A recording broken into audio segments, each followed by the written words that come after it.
One.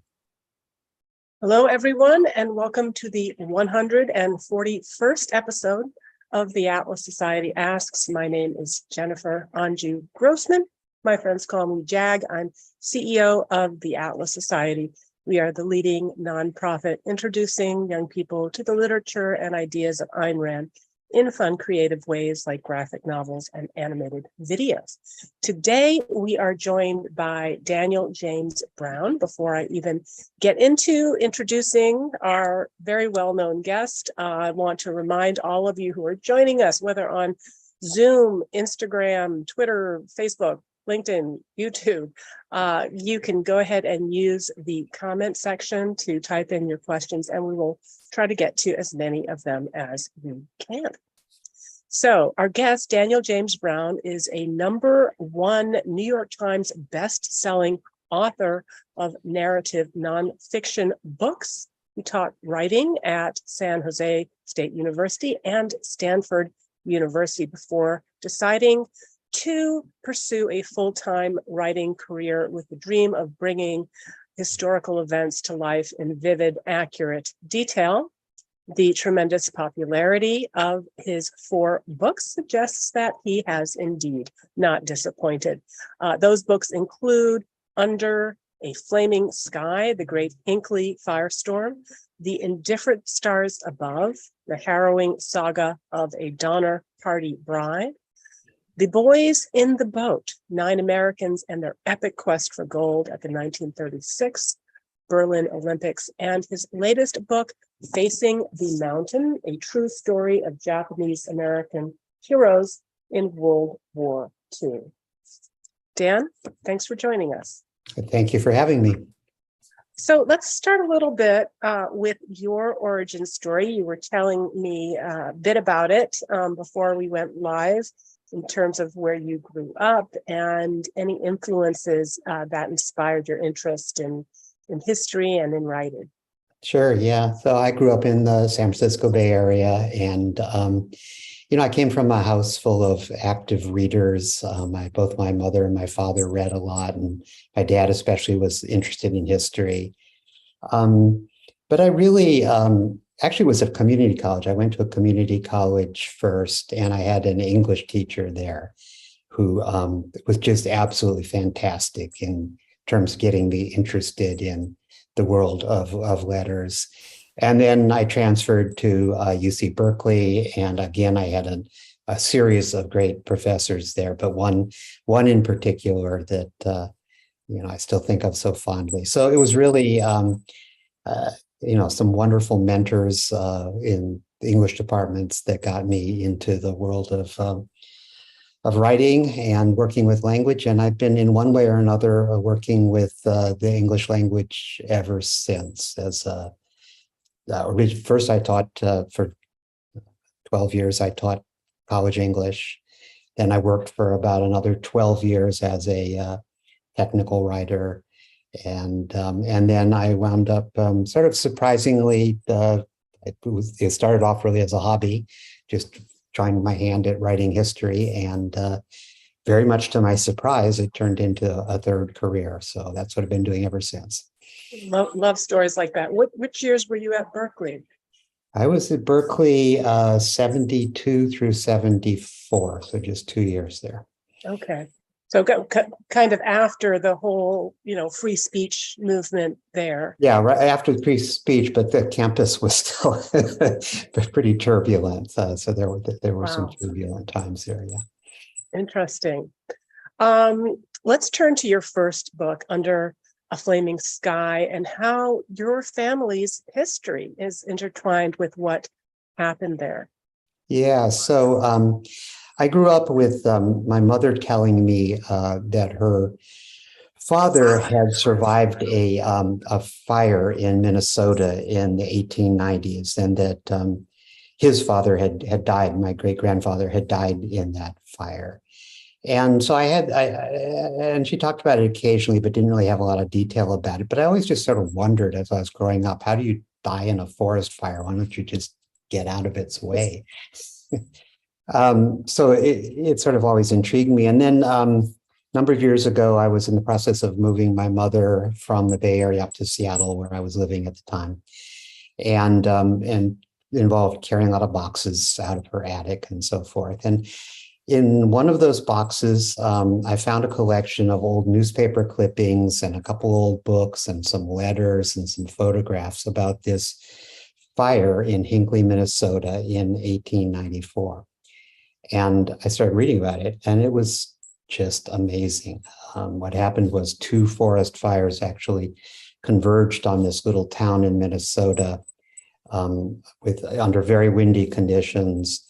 They tried to evacuate the town. There were two trains in town and tried to back the trains out of town with people aboard. One of those trains caught fire. That's the train that my grandfather was on, got a couple miles out of town. The train was engulfed in flames. Everybody piled off. People that got off on one side of the tracks died. The people that got off on the other side, there was a sort of swamp there. So my grandfather and his mother survived by immersing themselves in this swamp until the fire passed. And at any rate, there were all sorts of heroics that went on that day. So I just decided, somebody should write a book about this. I hadn't written a book. And as I say, it started off basically as a hobby. I just wanted to see if I could write a book. And went to Minnesota, did a bunch of research, and it took a while. And it got published on a very small level at first, but then got picked up by a bigger publisher later. So that was the beginning of my writing career. Well, as someone who myself lost everything in a Malibu fire back in 2007, it started by arson, but was whipped up to epic proportion by the winds. I have a great deal of respect for how vulnerable we can be to the elements, but also how proper land management and construction and preparedness and emergency measures can blunt or even prevent such devastation. Was there any learning that came out of the Hinckley fires that led to any progress in preventing or dealing with such disasters? Yeah, not specifically out of that fire, but there were a series of absolutely catastrophic fires in the Midwest. There was one in Peshtigo, Wisconsin, which was even more devastating. And then a few years after Hinckley, there was this outbreak of fires all across the Midwest and the Rocky Mountain states. And a lot of people lost their lives. A lot of people lost property during those years. And so it did eventually result in a change in land management practices. The principal cause of the Hinckley fire was that in those days, the lumber companies would come in. It was all white pine that they were cutting. They would cut the pine trees down, cut all the branches off, and then just leave all the slash, what they call slash, behind, sitting in the fields. And so in the case of Hinckley was surrounded by thousands of acres of just slash, dried out pine branches, basically. And that stuff was like kerosene. So so it was just a disaster waiting to happen. And so, eventually better practices came in. So logging companies learned to clean up after their operations, to burn the slash as they still do, and things like that. So there was certainly some learning that took place. Speaking of vulnerability to the elements and the progress that we've made in protecting ourselves against fires, storms, and environmental pressures, the Donner Party story, the Indifferent Stars. Wow. Now that is a story that has, fascinated people for generations. It's inspired countless books and even movies. So what inspired you to take on this territory, no pun intended, and what fresh perspective did you hope to bring to the material? So again, it was a family connection, somewhat bizarrely, given the amount of time that has passed since 1846 and now. I actually haven't had a great uncle. My father's mother's sister married, as a very young woman, married a very young man named George Washington Tucker. George Tucker, when he was a teenager, accompanied his father on the first rescue expedition up into the Sierra Nevada, the first people to reach the Donner Party and start rescuing the survivors. So when I was growing up, my uncle actually had at his house in Santa Rosa the journal of the first rescue expedition. And I remember handling it's now in a museum, but I remember handling it as a child. And so because, pretty tenuous family relationship, but nevertheless, it made it real to me. Just holding this diary in my hand made it a real thing to me. And so I grew up, fascinated by the story. It's obviously a horrific story on many levels. And so after I had written that first book and I was casting around for another one, I decided I wanted to explore the Donner Party story, but I wanted to do it in, there's so much more to the story than what comes to everybody's mind at first, which of course the cannibalism in the mountains. It's certainly an important part of what happened, but there's so much more to it than that. And again, there are a lot of human dramas that transcend the horror. So I cast around and I realized that one of the families, the Graves family, hadn't been written about as much as most of the other families involved in it. And in particular, this young woman named Sarah Graves. Sarah was 21 years old, I think, when they set out for California from Illinois. She had just gotten married the day before they set out, basically. So when they set out from Illinois to go to California, it was almost, a sort of honeymoon situation. This was her and her new young husband setting off into the West, where they were going to build a life for themselves. And so she seemed like a really interesting lens through which to see the story. And so as much as I can, I focus that book on her experiences and what she went through. It makes it very, very immediate and personal. And also that, I think in all of your books, there is this element of human heroism and overcoming great odds. And, I appreciate that you took this approach to a subject, which, as you say, often attracts kind of the most sensational interest, but there's another, and I think really more ennobling side of that story. Exactly. And that's what I wanted to focus on. I mean, really, actually, all my books tend to be about ordinary people doing extraordinary things, ordinary people having to become heroes in one way or another. And she seemed like an unlikely candidate at first, but she was one of the few people actually to survive the Donner Party tragedy. And she did that by literally hiking out of the mountains with a relatively small number of other young, healthy people. And so they were able to get word out to the larger world, including my great-great-uncle, that what was happening in the mountains. And so in a sense, she was heroic in that she was able to get out of there and let the world know what was happening. One interesting observation you made in that book was how early Americans had a certain familiarity with death insofar as it was usually family members who would clean and carry and bury the bodies of relatives when they passed away. Your remark that this began to change with the Civil War and accelerated after that with the rise of the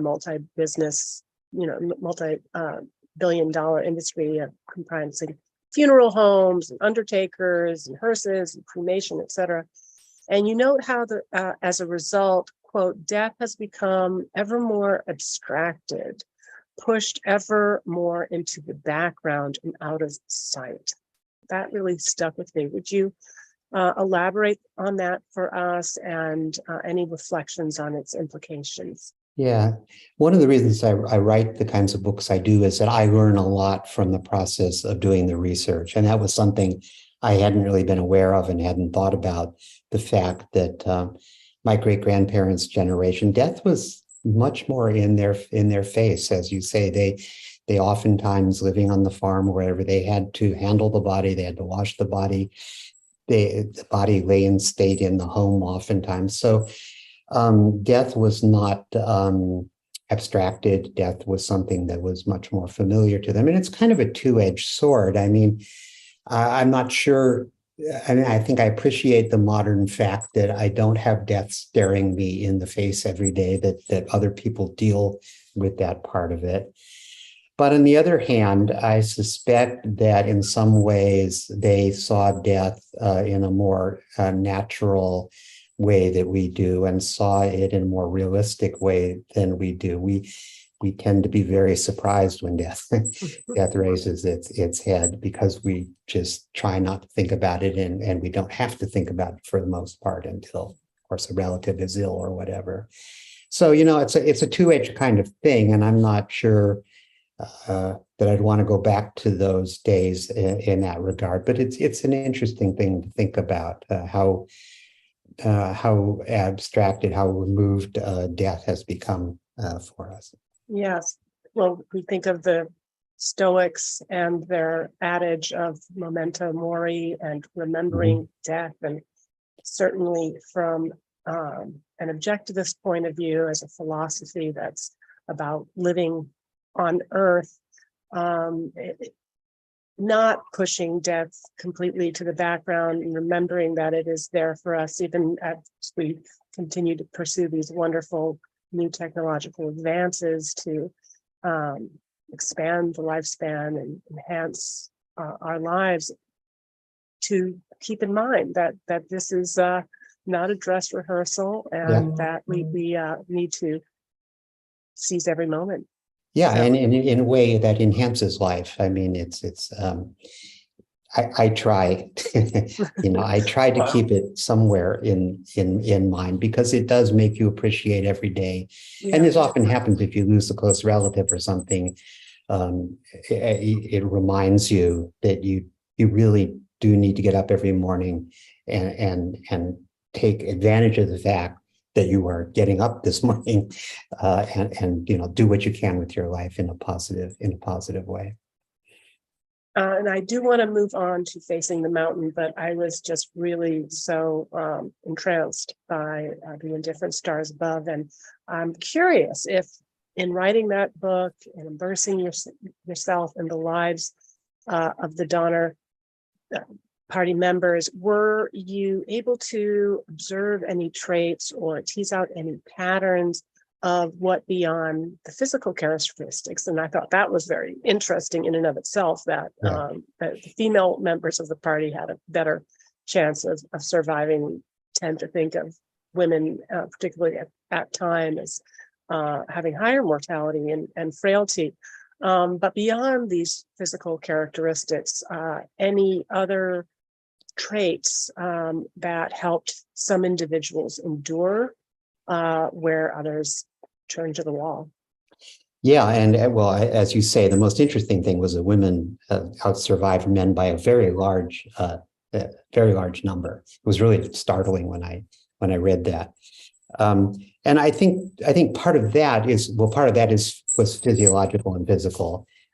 Women tended to have more fat reserve on their body, and the men were expending more energy out shoveling snow and cutting wood and things like that. So they burned through their available calories sooner. But those are all physical things. I think part of it may have been the people who survived, I think, tended to have a more optimistic view of the world and of the possibilities that they would survive. And then the other thing is, another reason a lot of women survived is that they had children, and they were highly motivated to take care of their children. I mean, you would think men would be too, but there is a sort of maternal instinct that made some of those women absolutely ferocious in their determination to get their children out of this alive one way or another. So I think that was probably part of the difference between what was going on with men and women also. I think that's really interesting, the optimism, because I know sometimes I will deal with people who take a very negative view of the world, and everything's going wrong. And, would also be non-objective to be Pollyannish, but I think that, it almost verges into this kind of fatalism, which truly is very, very dangerous, to kind of give up your agency and to just say, well, to hell with it. I always say nothing is truly lost with no chance of reversal or, Right. unless we believe it is. Yeah, and I think agency is a good way to think about it. I mean, asserting your agency, clinging to your agency, holding on to your agency in really dire situations, is often the difference between surviving and not surviving. Yeah, both medical emergencies and also various kinds of catastrophes that might befall you. One more question on the Indifferent Stars. In following the lives of the survivors, and I thought that was also a really interesting aspect of your book, and the feelings that they had to deal with having been reduced to cannibalism, you describe guilt and its close cousin shame, but you say that they are not the same. Can you untangle them for us? Yeah, I did some research on that, and it was interesting to me. So it's hard to explain and untangle, but basically, guilt is something we all experience. It's when we know we have done something that we shouldn't have done. But guilt oftentimes comes with the sense that, all right, I'll do it right next time, or I find a better way to do it. It often comes with a sense of redemption is possible. Shame is a public thing, and shame is the feeling that you have done something wrong in the eyes of God or in the eyes of mankind. And that is a much more toxic thing because it involves, it brings humiliation into play. And it's much harder to recover from shame than from simple guilt.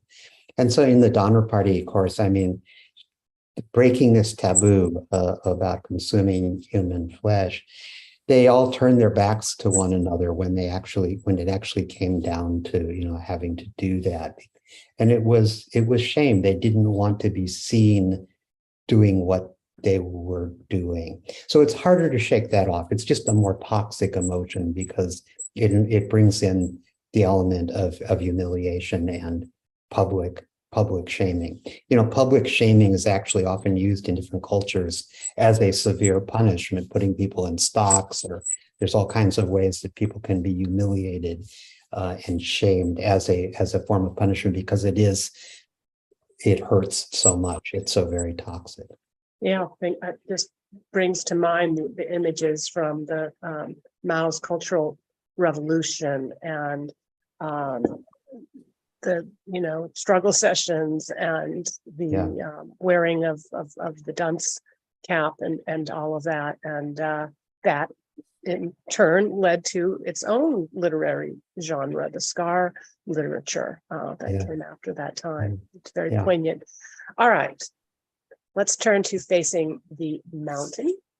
Dale Akuno, a member of the Atlas Society, who is himself Japanese American, recommended it to us, and as a result, many of our younger team members read it, and universally, they were not aware at all of this history. Is that your experience with younger readers as well? And if so, any thoughts on why that might be? Yeah, so I was surprised. We're talking about the incarceration of Japanese Americans in these camps in the American West. And then the book talks about the military service that some of the young men performed during World War II coming out of those camps.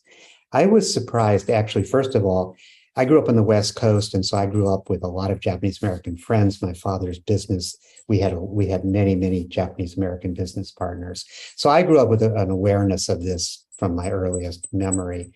I was very surprised, actually, dealing with my publishing people on the East Coast, how few of them were familiar with the history, first of all.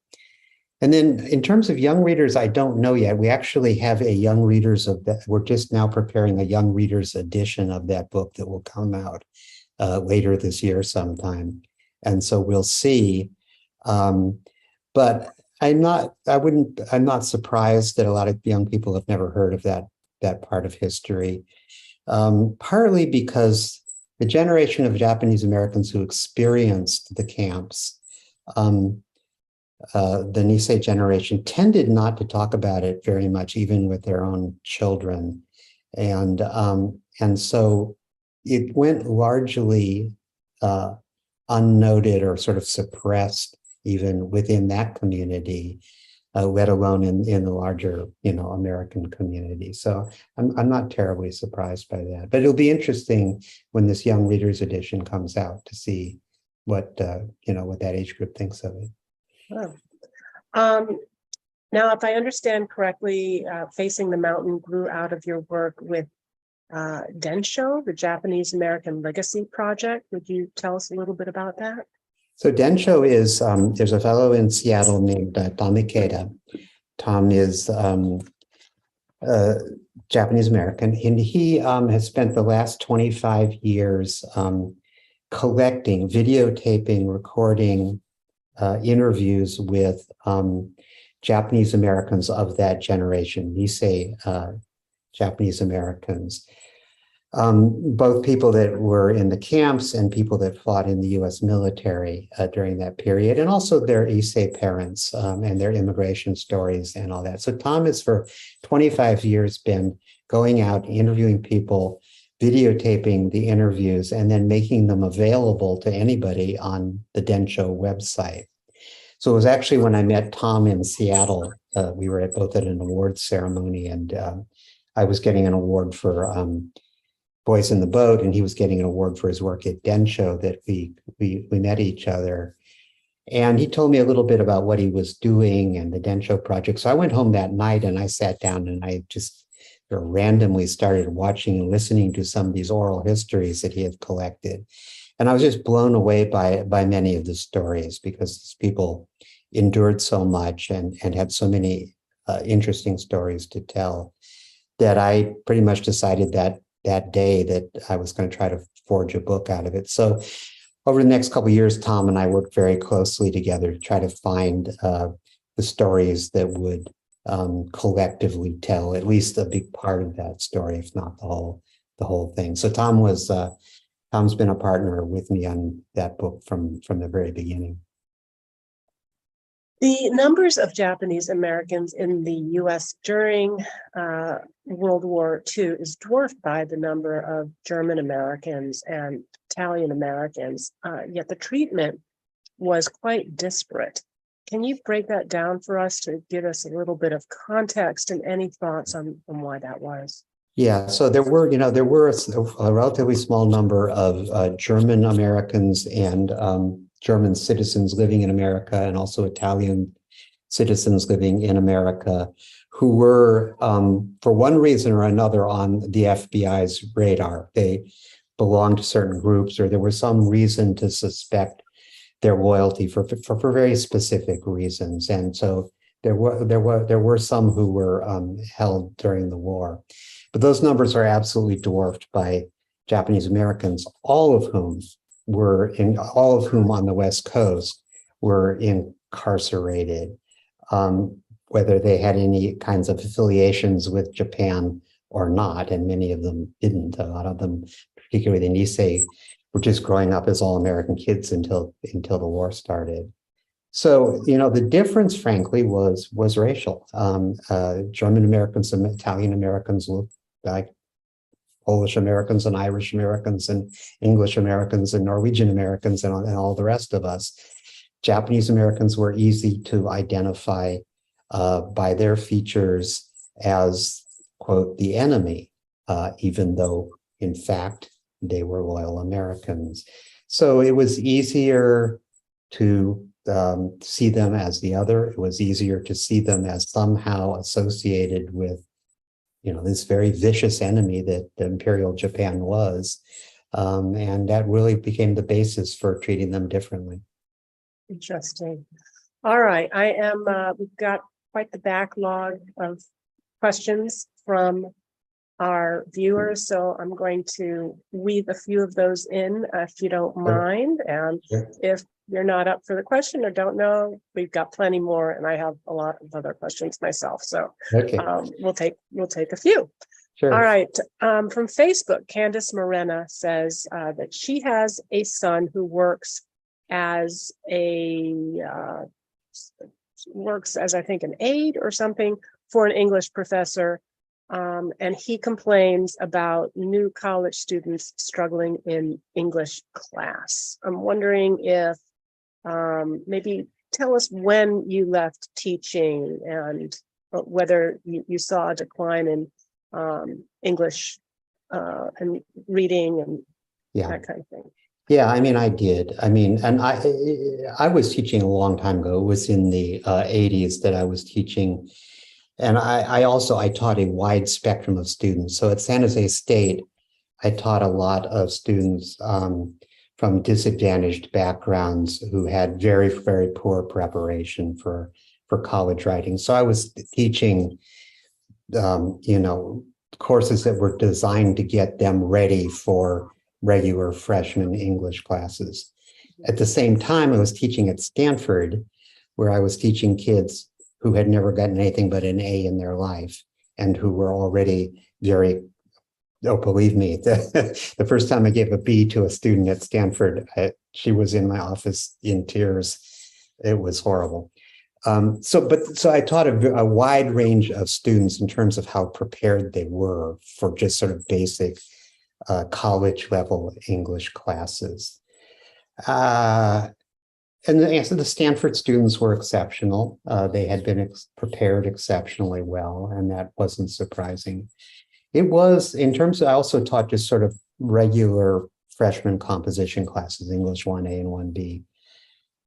It was discouraging, actually, how poorly prepared, even in the 1980s, my students were.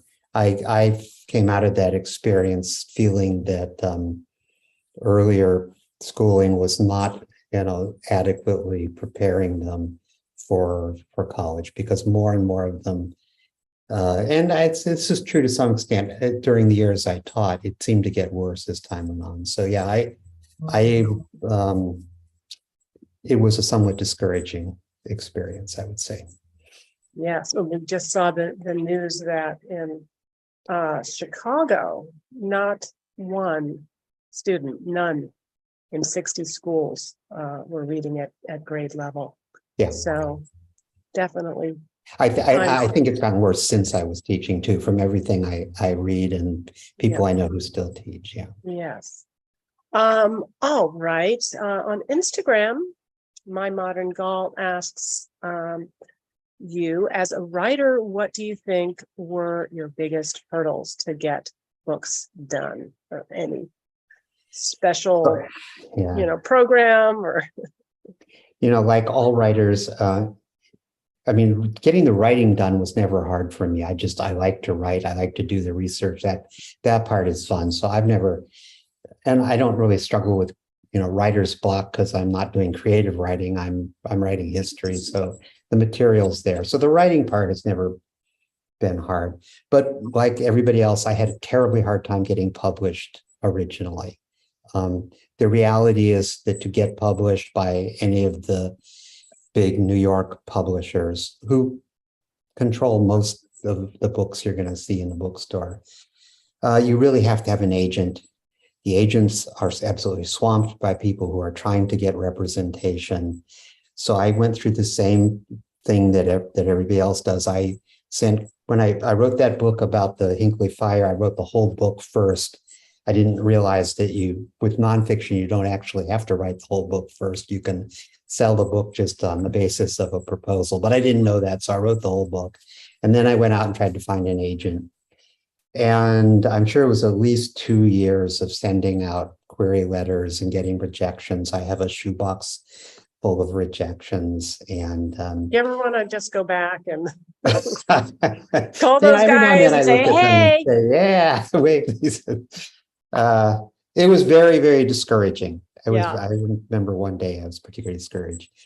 and my wife had to sort of put me back together. But eventually I found an agent who sold that book for a very, very, very small advance to a quite small publisher. But my break was not getting her as an agent, but Barnes and Noble, the bookstore chain, had a program, maybe they still do, they called Discover Great New Writers, where every quarter they select, I think, 12 books, and they put them on a special rack out in the front of the bookstore. And so they chose that Hinkley Fire book as one of those. And then that caught the attention of HarperCollins, a big publisher in New York. And so at that point, my writing career took off when they decided to pick it up and publish it. But I mean, it's hard. The hard part is getting that agent. Once you get an agent, they can usually find a place to sell your book, and then things tend to get a lot easier from there. So that theme that runs through so many of your books of hope and perseverance and not giving up was one that you can speak to from personal experience. Yeah, perseverance is very much, you're right, it's runs through all my books. It's also very much the story of my writing career. All right.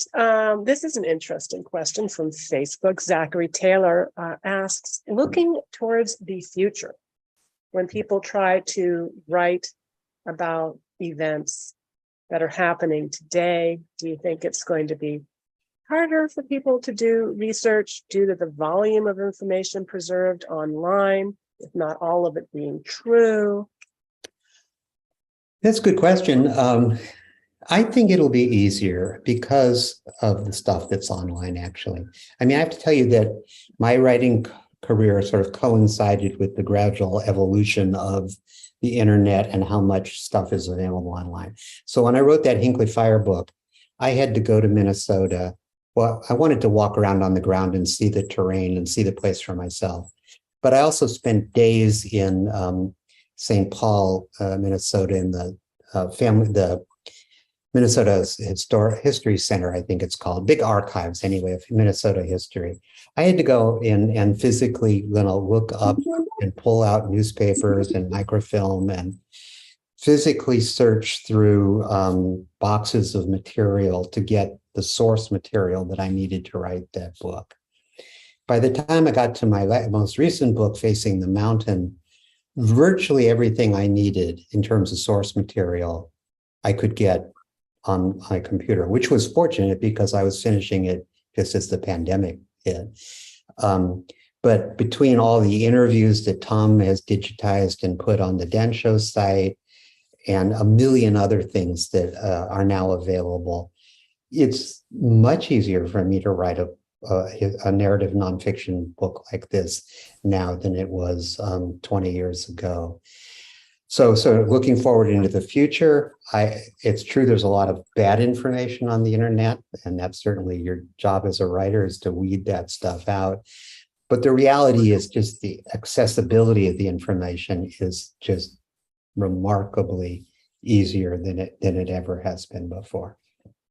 Well, I can sympathize with that evolution. I was a speechwriter for George Bush Sr., and at that time, there was no internet. So, you had to go to the library and read through all of these old speeches and figure it out. So absolutely. Much easier to do that in this day and age. Okay, another interesting question from Erin Carr on Instagram is asking, the Donner Party is widely talked about today, but with the difficulty people had traveling during that time, did their situation stand out as extreme even then? What was kind of the contemporaries' reception to the news? Yeah, I mean, I think it did stand out, partly, mostly because of the whole cannibalism thing and the fact that the press made a big deal about that after the survivors staggered down out of the mountains. It was sensationalized right away. But the viewer is absolutely right. The whole endeavor was hard, and it wasn't just hard for the Donner Party. It was hard for all these thousands of people who set out, to travel across the country, basically on foot, because they traveled by covered wagon, but they didn't ride in the wagons. They walked alongside the wagons for 1,000, 1,500 miles. There were snake bites, there were ticks, there were broken bones, there were ordinary courses of diseases, there was searing heat, there was, obviously the snow in the Sierra for the Donner Party. These were incredibly hard endeavors for everybody. And I think if you read The Indifferent Stars Above, you start getting a sense of that even long before they get to the mountains. By the time they got to the mountains, they were sort of already falling apart. There had been a killing in the party, and morale was getting very low. And so before they even became snowed in, things were starting to spiral down for them. So yeah, they were not atypical, except for the tragedy up in the mountains. Just out of curiosity, did you happen to watch any of Taylor Sheridan's 1883, which is a prequel to his Yellowstone?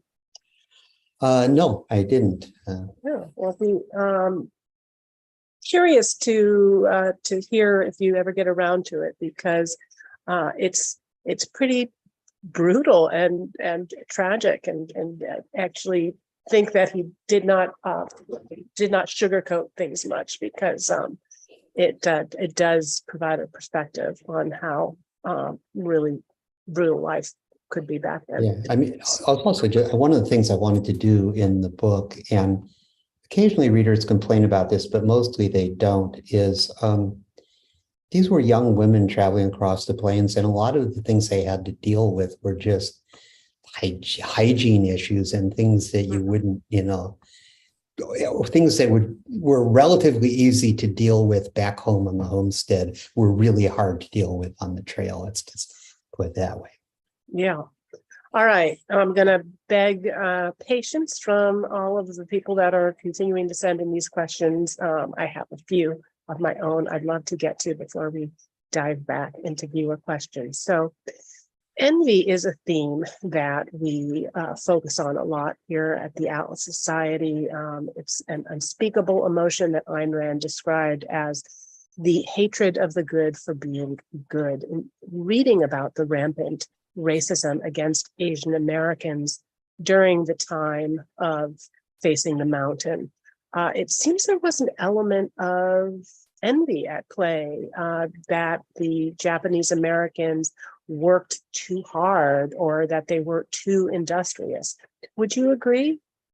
Yeah, I mean, there's actually a quote in the book, I can't quote it exactly, but Senator Phelan, California senator, represented the state of California, which was an agricultural state primarily at the time. And he was extremely virulently against the Japanese immigration to California, specifically because, and he was very specific about this. He said effectively, because they work harder than we do, and they know better how to get crops out of the soil than we do.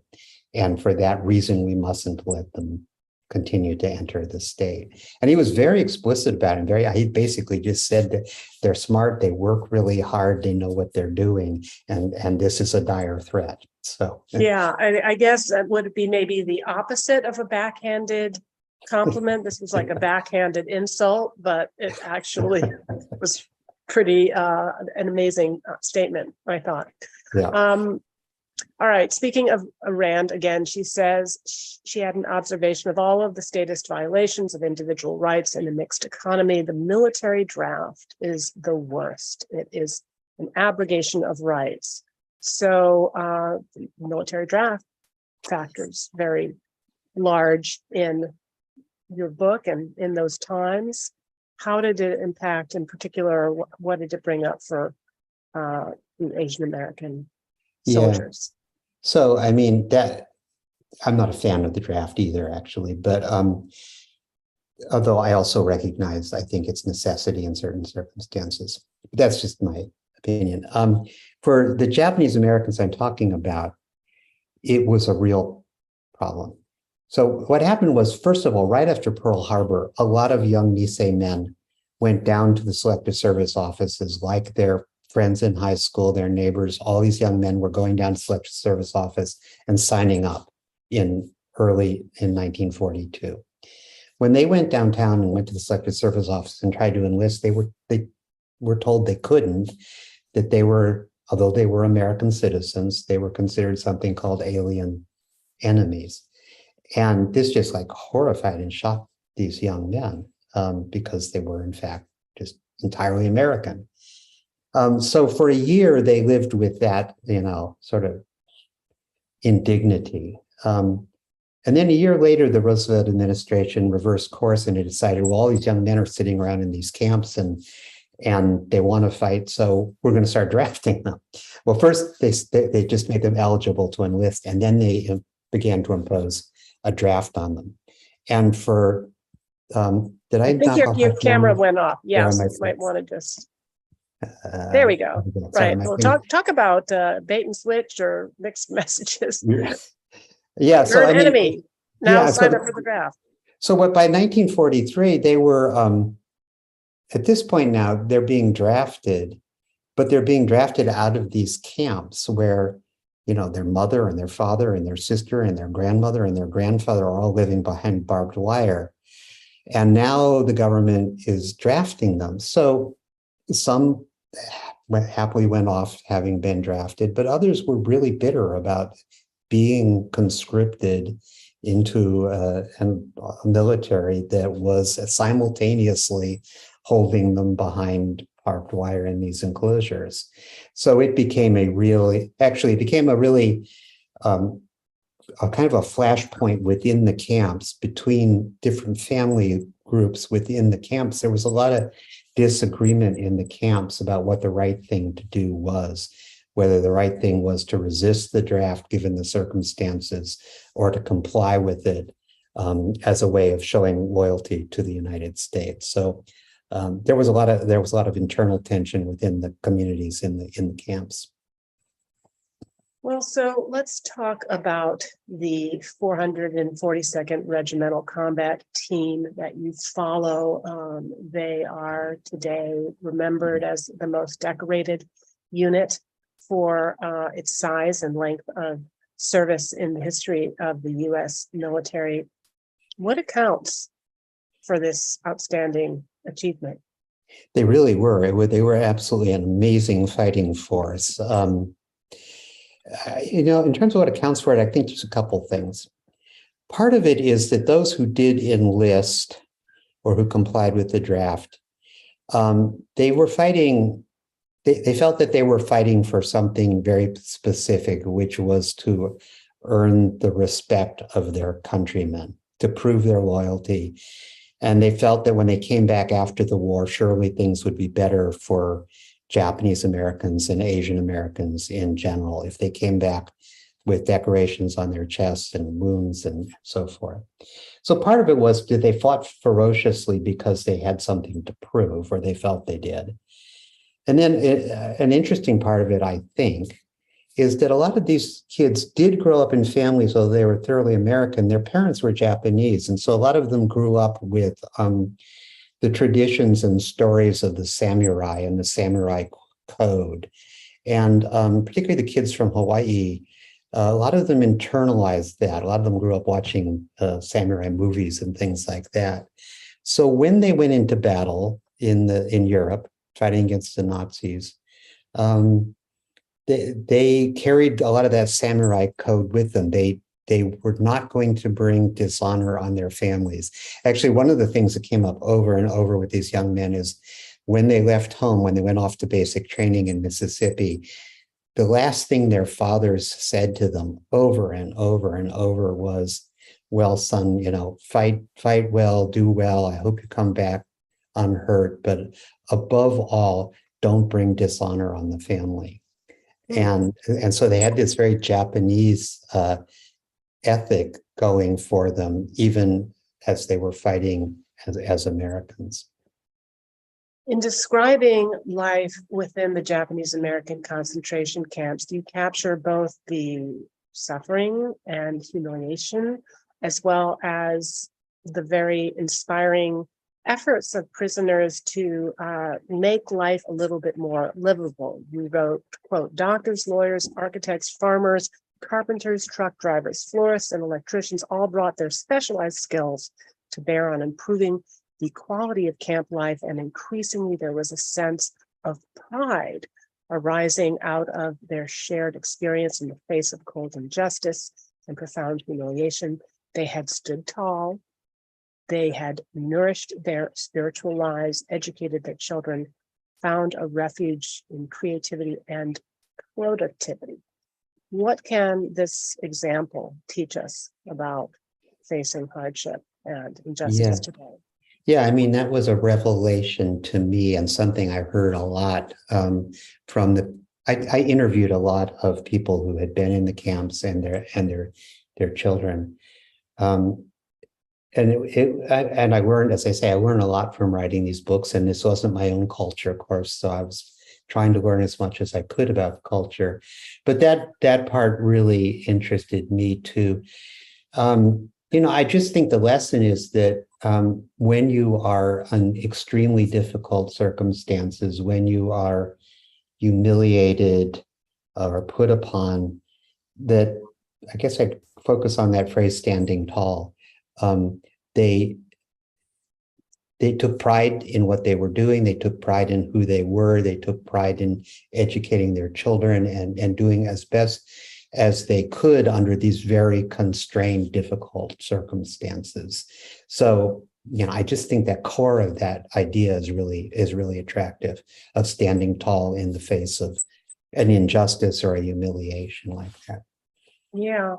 And I mean, there is, of course, one of my favorite books, Man's Search for Meaning by Viktor Frankl. He's describing much different kind of concentration camp experience, but he talks about this difference between those who survived and those who perished. In one aspect was that those who were able to find that thread of meaning, whether it's the Donner Party mother trying to get her child out of danger, or the Japanese American soldier fighting for his sisters and his mothers back home, and so that they would not suffer this kind of indignity, and then just creating something beautiful even in a ugly place. And actually, part of what really was enlightening to me also was the creating something beautiful part of it. It's really amazing the quality and the quantity of artwork that came out of these camps. I mean, people obviously had a lot of time on their hands. These are people that had been running businesses or managing a farm or whatever, and then all of a sudden they're in these camps and they're being fed 3 times a day, but there's not a whole lot to do. So a lot of them found artistic outlets and produced a lot of incredible art, beautiful watercolors, carvings, statues, all kinds of things. It's really, really remarkable. Fascinating. All right. Well, we are just about out of time, so I'm going to grab this last question from Mark Shoup, as it dovetails into something I think probably a lot of our viewers are curious about. And he wants to know, when do you expect Boys in the Boat to be made into a feature film? For those who don't know, it was, I believe, optioned by MGM and George Clooney to be made into a production. So he would love an update on that, and also asking if, in the couple minutes we have, if you could elaborate on the individual virtues of the Huskies crew that were essential to be selected. And your take on the swing of the boat. Okay. Thank you for a fabulous story, Mark says. In terms of the movie, it actually will be coming out later this year. They've actually finished filming It's in post-production now. I don't know a lot about it, to tell you the truth. Mr. Clooney called me and we had a nice conversation a year and a half ago, I guess it was, when he was just starting to work on it. And I liked his take on the book. I thought he was saying, the right things about it. But I am going to be as surprised as anybody else to see what comes out of the sausage making machine. And I don't know a specific release date, but it's supposed to be before the end of the year. So that's coming. And I'm excited about it. In terms of the Huskies, that's a really big question, actually, what set them apart. But I would say that they were the right admixture of young men. A rowing coach once told me he would never take the biggest, strongest 8 men or 8 women and put them in a boat and expect them to beat other boats. That it's putting a great crew together is really a matter of mixing and matching different skill sets, both physical skill sets, but also psychological attitudes. So you need somebody to fire the boat up at certain points, but you also need somebody to steady things down at certain points. You need big, powerful people in the middle of the boat, but you need relatively lightweight, technically skilled people in the front of the boat. So it's all about mixing and matching and putting together a formula that works. And I think that by the spring of 1936, Coach Ulbrichtson at UW finally, after a long time of tinkering and not getting it right, finally, it's actually when he put Joe Rance in the boat that it really started taking off. And it's actually interesting if you look at his logbooks, the day he put Joe in that number 7 seat, the boat went faster than it had gone before. And then over the next weeks, it just kept going faster and faster. So he finally found the right combination, is the point. Fascinating. And also in terms of the combination in following Joe Rand's story of, again, a character who had to deal with a lot of hardship, who had to develop a lot of grit in terms of the losses that he suffered as a young man and the poverty that he endured, and how that and just having to deal with the other students and their kind of disdain or whatever, that it made him a lot mentally tougher, in addition to not just physically tough. It did. And Joe is a remarkable guy. Another thing remarkable about Joe, though, he had all this grit and he found, he stood tall. The thing about Joe, though, was that because he was abandoned by his family and he had to survive on his own for so long, he came into rowing kind of with the wrong attitude. He felt like he had to do everything for himself and by himself. And so he was always trying to row the boat across the line as if there was nobody else in the boat. And what he had to learn was to fit in with the rest of the crew members and primarily to trust the other people in the boat, that they also were doing everything they could. So trust was something he did not have based on his family history when he came into it. By the time he finished that crew program, they won the gold medal. Trust was basically the lesson he had learned. And is Joe the man that you met that was a neighbor? Yeah. Yeah. So Joe's daughter lives joining property to mine, and that's again just a personal connection led to a book. Wonderful. Have you settled on your next project? Not exactly. I'm going to try writing a novel for a change.